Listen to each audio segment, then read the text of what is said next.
Hi everyone, Anita here, More Time to Chalk. And I have a little piece of block that I got at the Dollar Tree. And so it's got 2 layers of the wood. I'm going to remove the paper and I'm going to paint it black and then add some sandstorm on top, like a brush of it to make it look aged. And I'm also got these little caps. I'm going to use these for the little legs. And so let's get crafting. Okay, so I'm going to be creating a little riser, and I just use my palette knife to take the piece of wood apart. And to remove the paper, just keep applying some water and let it sit for a few minutes and then just keep scraping it. When you get to the little glue section, um, just use a baby wipe and just wipe it off. It comes out like so new. I love doing this. Now I'm going to just repeat it for the little part, the little wood as well. It is a bunch of layers, but it eventually gets all nice and clean.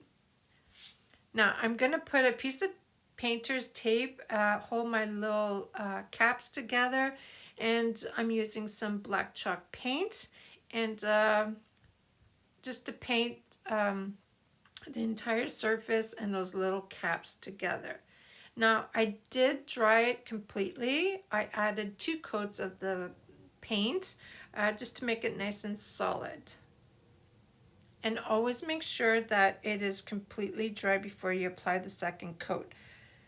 You guys, if you want more ideas and inspiration, comment hashtag VIP for my free private crafting group and I'll send you a link. Now, doing the painting for those caps on painter's tape is so much easier than putting it on your fingers.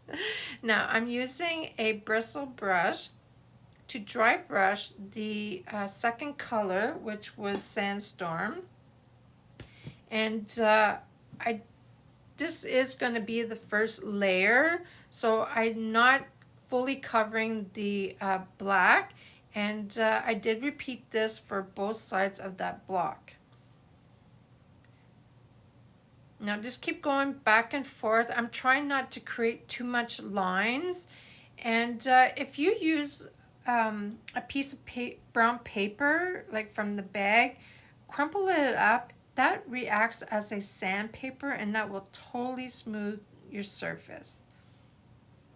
I'm going to do that for the little legs as well. So what I'm doing right now is I'm drying it. I'm going to do a second layer, but not as dry. I want a little bit more paint on my bristles. Now just keep going back and forth. I'm trying not to create too many lines. And I'm going to make this like age looking, rustic.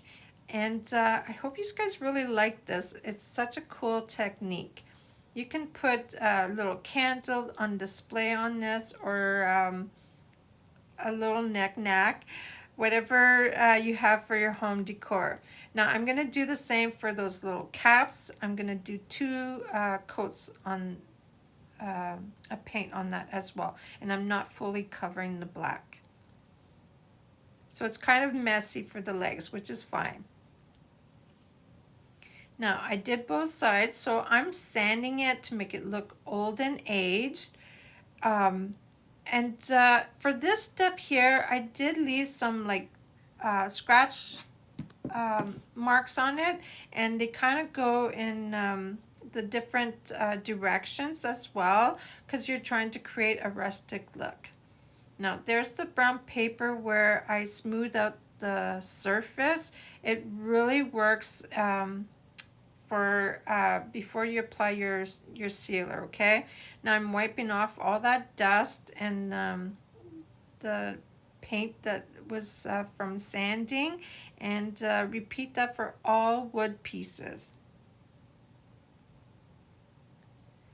I'm really liking how this is turning out, you guys.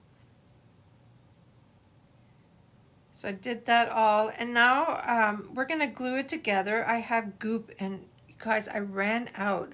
I'm trying to squeeze as much as I could onto the wood pieces so I can put it together.